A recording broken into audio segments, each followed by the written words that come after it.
This video is sponsored by nobody. It's not sponsored by anyone, but my new retrospective documentary on Warhammer 40k's first digital strategy game, Final Liberation, is live on my other channel, my video game channel, TacticalTortoise. Please go check it out. It took me like 3 months to make. It's like a feature-length long documentary. We talked to one of the game's lead designers. We dive into the history of digital Warhammer 40k, the publishing studio behind some of the first ever digital strategy games, and it's an absolute romp. So please go check it out. There's a link down in the video description. I'll put one in the card up in here. I would really appreciate it.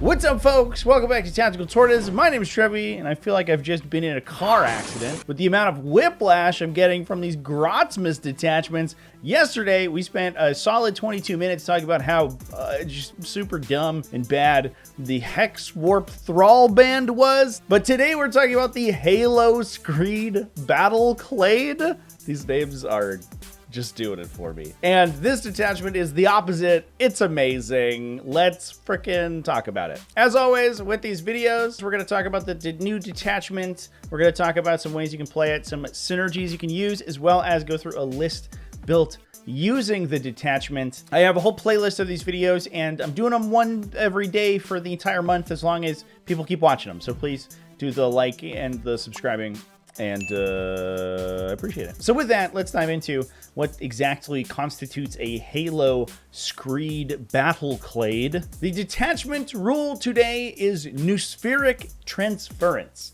In your command phase, you select one or more units from your army. This is important, although probably wrong, because it is not a keyword locked effect. So you can select any unit from your army. You want to select Sicarians? That sounds good. You want to select some Skitari? Also fine. You want to select a Calidus Assassin? That's also good. You can do that too. How about Canis Rex? How about a Warhound Titan? This makes this the actual only detachment in the game that has internal synergy with the Warlord. So this is the one to pick if you're playing Adeptus Titanicus at 3,500 points or higher. This is probably gonna get changed. I kind of hope it doesn't, because it seems kind of cool, but almost certainly this is meant to be Adeptus Mechanicus units, and they just forgot. We'll see if that does ended up getting eroded. The number of units that you can select for this effect depends on the game size. Incursion is 1 unit, Strike Force is 2 units, and Onslaught is 3 units. So if we're playing the normal game size Strike Force, then you're going to get this on 2 units every single one of your command phases. Until the start of your next command phase, those units gain the Halo Override keyword. This is important for a lot of stratagems and stuff elsewhere in the detachment. And then, in addition, until the start of your next command phase, units from your army with the Halo Override keyword have the selected Override ability. This can be plus 2 inches of move, plus 1 to toughness, advance and charge, or stealth. So you have 2 separate defensive buffs, which can combo with Adeptus Mechanicus' relatively solid defensive characteristics already. You also have 2 very solid offensive buffs, or at least movement buffs, plus 2 move, which can be used for ranged units if you just need the extra move to get around corners or to get lines of sight. Perfect. Your opponent has to constantly be operating with the knowledge that you could at any point plus 2 move the unit that they're worried about being shot by, play around that the entire game. But also you can advance the charge with 1 unit, so you get a little bit of a buff to your melee threat range as well. Now, it's important to note that if you have other ways of gaining the Halo Override keyword,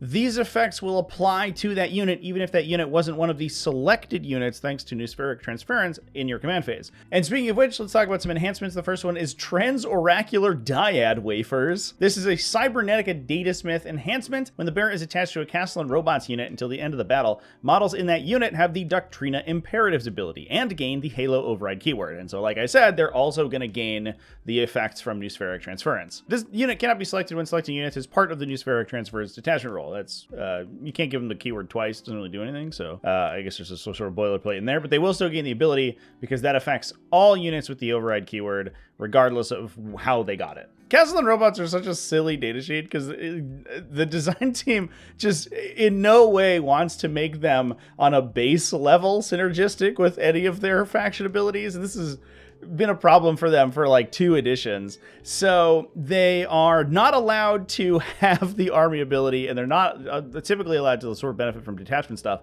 unless you pay for upgrades on them. This is a really expensive enhancement to make what is otherwise a relatively mediocre datasheet like playable at all. I don't know if Castle and Robots will finally have their time in the sun with this enhancement. You can give them like +1 toughness, stealth is cool, extra move is cool, but I don't know if this is transforming the Castle and Robots, especially when you're increasing the points cost of their unit by 30 points. I kind of feel like these should just be baked into what Castle and Robots do, but that's okay. Fortunately, there are many other enhancements in the detachment, and there's a bunch of other stuff that it does, so it's not contingent on Castle and Robots being good, which is great. The cognitive reinforcement is the next one. You get both Doctrina imperatives for your whole unit. You can put it on anything. You just get all the Doctrinas all the time. It's awesome. This is especially good for like combo attack units, things like Cataphrone Breachers that want to both melee and shoot, and typically would have to choose to be good at either one or the other at a time. It is expensive. 35 points is a lot for an enhancement, but you're already putting it on an expensive unit that is then going to force multiply pretty significantly. And not to mention the fact that you can also, stack that with Halo overrides. Sanctified Ordnance is another great one. Any Adeptus Mechanicus model, you can add 6 inches to the range characteristic of ranged weapon equipped by models in the unit, and each time a hazardous test is taken for that unit, reroll the result. 6-inch range for 10 points. Sign me up. If this isn't in every single version of this army automatically, you're an insane person. The fact that the other one's 35 points, this one's 10 is wild. This is good on so many different things. I think the big one to me is there's a lot of synergy in here for Corpuscari Electro Priests, kind of randomly. But honestly, 6 inches of range is really good for everything. We just talked about Cataphrone Breachers. They have rapid fire weapons, so adding 6 inches to their range extends the distance at which they will rapid fire by 3 inches. That's also great. It's just really good effect to have. And for only 10 points, hell yeah, dude. Hell yeah. Loaded Lethality is the next one. That's a bit of a melee buff. It is Dominus or Manipulus only, which is a little bit sad, actually, which we'll talk about when we get to my list. You add 3 to the attack characteristics of the bearer's melee weapons and +1 to their damage. This is actually kind of a really nuts offensive buff. Obviously, you're not that excited about getting these guys into melee. Their melee profiles are kind of mediocre to begin with already. And to be honest, if you're attaching them into these things like breacher teams that you want to be getting into melee because they have a good melee profile themselves, the downside is that you're then not attaching any of these other incredible enhancements. So I think that this would be probably much easier to include if there weren't as many other incredible enhancements elsewhere in the faction. Maybe you could do something with like Fulgurites, and you can play like a little melee tech priest. It'd be kind of cool, I guess. I don't know if that's particularly exciting, but it is something you could do. So with that, let's dive into the stratagems for the Halo Creed. I forgot the name already. The Halo Screed Battle Clade, of course. How could I have forgotten? Now, this might be one of like the best collections of stratagems in 40k. I mean, Gladius Task Force, I think, maybe gives everything a run for its money, but there's no blanks in here. We're just spitting fire. The first one's Eradication Protocols. You get reroll wound rolls of 1. Cool. If you're a Halo Override, you get reroll hit rolls of 1 as well. Cool. Shooting or fight phase. You can just do it whenever. Sounds good to me. Done. Sign me up. Targeting Override is the next one. 5+ critical hits. Shooting or fight phase. It's just great. These are really good buffs. We just talked about Corpuscari Electro Priests. They have sustained hits 2. Little Tesla effect on those little guys' jazz hands. And you can get critical 5-ups on that. Any tech priest Manipulus the unit has lethal hits. You can get 5-up lethal hits on that. Especially crazy if you have hit rerolls. Cataphrone Breachers. Nero Overload is the next one. This one does have a drawback to it. And I appreciate this one as well because there's a designer's note explaining how it's supposed to work. Very good. If your unit is a Halo Override unit, so again, you've selected it with the ability, or it's that Castle and Robot unit, you suffer D3 mortal wounds. In addition, you select one Override ability until the start of your next command phase, you get that ability. So this is the choice between Advance and Charge, Stealth, +1 Toughness, +2 Move. If you are a Halo Override unit, you will already have one of these. So you take D3 mortal wounds to overcharge the effect, essentially, and get a second one. If you are not a Halo Override unit, you get the effect of the Halo Override ability without gaining the keyword. So you can select 2 things for Halo Override and pay a CP and get a third one, or you can select 2 things for Halo Override and pay a CP, ding one of those 2 units, and give them a second one. So you can, for example, give yourself +2 movement and advance and charge if you really want to just crank up the threat range, obviously at the cost of some damage. It is used in the movement phase. It can target any Adeptus Mechanicus unit from your army, but again, just solid. If I had could do a 1 CP strat to just gain +2 movement or advance and charge whenever I wanted to, I would be good. In fact, it's already a stratagem in Skitarii Hunter cohort, and it's one of the best stratagems in the detachment, and you just have that on this detachment as well. Aggressive Impulse is the next one. This might be the worst one out of the bunch, but that's not saying much because it's still really solid. You target a Scorpius Dune Rider from your army in your movement phase, and when you disembark from that unit, you can still charge. That's fine. So it can aggressively move your battle line stuff up to the middle of the table. They can disembark, shoot, and then charge onto objectives. You can use it to extend Sicarian Rust Stalkers, potentially. Although, to be fair, if you're Halo overriding them, then they get advance and charge, and they threaten, like, literally the entire table anyway, so I don't know if you necessarily need that. It might also be another good use case for Fulgurite Electropriests. Maybe the Fulgurite Electropriests are actually growing on me right now. Guided Retreat is the next one. You use it when a unit falls back. You can shoot and declare a charge. You get both automatically. In addition, if you have Halo Override, you also reroll Desperate Escape, and you can do stuff like run through people and reroll your rolls to kill yourself. Fallback, shoot, and charge is incredible. Again, no downsides here. All these stratagems are great. Analytical Divination is the last one, maybe the most important, but also, I don't know, all these seem great. Use it in your opponent's movement phase after an enemy ends a normal, advance, or fallback move. You can select 1 Adeptus Mechanicus infantry unit, not a Cataphron unit. Unfortunately, they don't want you to reactive move your like 400-point bricks of death. They get a D6 reactive move. If they are a Halo Override unit, they get a 6-inch reactive move. Pretty solid, not gonna lie. You can use that to get back into transports, so you can play really aggressively with like ranged infantry, like again, Electro Priests or Vanguard, and then when your opponent comes up to kill them, you jump back in the transport. You can disembark them the next turn and keep getting your Scorpius Dune Rider fire support potentially. I mean, it's just a good stratagem to have. Detachment just has something for everything. I think the takeaway is that basically everything is good when you have a selection of abilities and stratagems this flexible. So with that, let's dive into our list building. Now, I will disclose my biases a little bit here. Adeptus Mechanicus is probably my biggest blind spot when it comes to army composition in 40k. Just it's a faction I've never played with myself, and they don't see a ton of play, at least in 10th edition. So I have less experience constructing lists for them as I do other factions. However, I think that there are some pretty good combos in here. As I mentioned before, we have a lot of interesting synergy with stuff like critical hit effects. So Trajectory Manipuli, granting lethal hits is a big one. We are an Adeptus Mechanicus army, so we always want battle line units to be existent around the table to get our army rule buffs, as well as to turn on rerolls for things like Cataphrons. So we have a Techno-Archaeologist. This is where I said that the melee enhancement being locked into only the Dominus Manipulus datasheets was really sad, because I have a couple of points left over. I am proxying here. We're on Cohort Cybernetica today. This guy should have the 35-point double enhancement, the Cognitive Reinforcement enhancement, but there's no 35-point enhancement in the faction yet. So we're proxying it with a 25-pointer, which means that we are actually 1985. If I could afford the last enhancement, our little Techno-Archaeologist here could get the melee buff. His little servo power claw could punch people really good, but unfortunately he's not eligible to take it. But we have a Techno-Archaeologist to hold down our backline. The Manipulus is going to get that sweet 10-point plus 6 inches to range.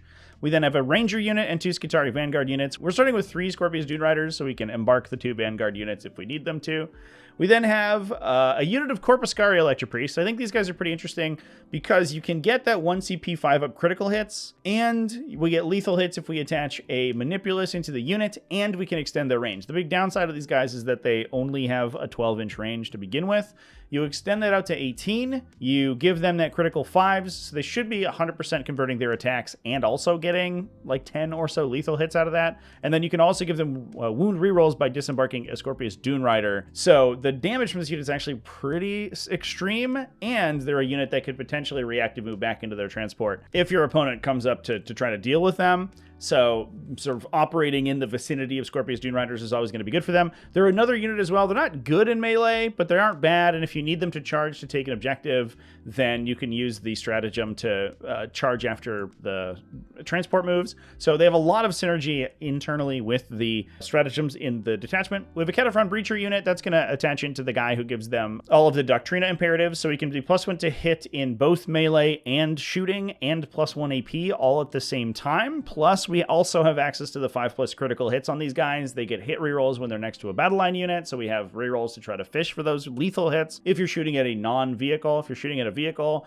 you don't necessarily need to fish because you're just anti-vehicle 4 anyway. With that bonus AP, these guys are going to wreck face. We have 2 units of Sicarian Infiltrators just as utility. You can also give them stealth or the toughness bonus in the early game if you have no other outlets for your Halo override stuff. And that gives them that 6-inch reactive move. So they're really difficult to engage with early, and they can potentially kill enemy utility units, or they can just do secondaries for yourself. We also then have a Sicarian Rust Stalker unit. These guys seem absolutely cracked in this detachment. If you wanted to, you could use the stratagem to give them 2 Halo overrides, and you could give them advance and charge and +2 movement. And they already have +2 inches to their advance and their charge rolls if they're near battle line units. So they are starting at +4 inches to their threat range if they're advancing. So the unit starts at move 8, advances an average of, let's say, 3 inches, goes to 11, gets +2 to that advance roll up to 13, gets +2 movement up to 15, and gets +2 to charge up to 17 inches plus the 2d6 for a charge. So your average threat range, just average, rolling a normal number, is 24 inches. That's really far. Downside is that if we put these guys, the Sicarian Rust Stalker seem incredible in this detachment. I think they're already a pretty good unit, but in this detachment specifically, oh my god, it goes so fast. Holy shit. We have an Onager Dune Crawler. He's just in there to make points, essentially. I had 3 Scorpius Disintegrators, and I think that we take the Phosphor Blasters on this guy. There's a little bit of extra room left over with the 3rd Disintegrator, so I ended up cutting 1 to free up that 20 points to be able to include the Techno Archaeologist to hide the backline. I think the Dune Crawler is really good, and I also think that sort of stacking defensive buffs on these tanks is solid. He starts at a base 2+ armor save, so adding stealth and or +1 toughness on top of that is a big old deal. Scorpius Disintegrators in there because they're just good at shooting everything. They have 1,000,000 attacks and just shoot good. And then the 3 Scorpius Dune Riders in order to carry all of our infantry around. We could maybe cut one of those. I don't know if you need all 3 if you want more utility stuff or to get another combat unit in there. There's probably a little bit of optimization to be done to the list, but that's what I got so far. The big takeaway, in my opinion, is that basically everything's good here. I think this detachment's so broad, just generally improving the speed and resilience of your army, and having access to just a ton of super sweet stratagems that sort of generically improve your offensive characteristics means that you're good in basically every situation, so you can play almost anything in this detachment. And with that, we'll go ahead and wrap up the video. Thanks so much for watching all the way to the end of the video. Please go watch my Final Liberation video, and thanks to everybody who supports Tactical Tortoise, either over on Patreon at patreon.com/TacticalTortoise, YouTube channel members, and Twitch subscribers. All you people are amazing, and I love you. Remember to keep it classy, folks, and have happy wargaming.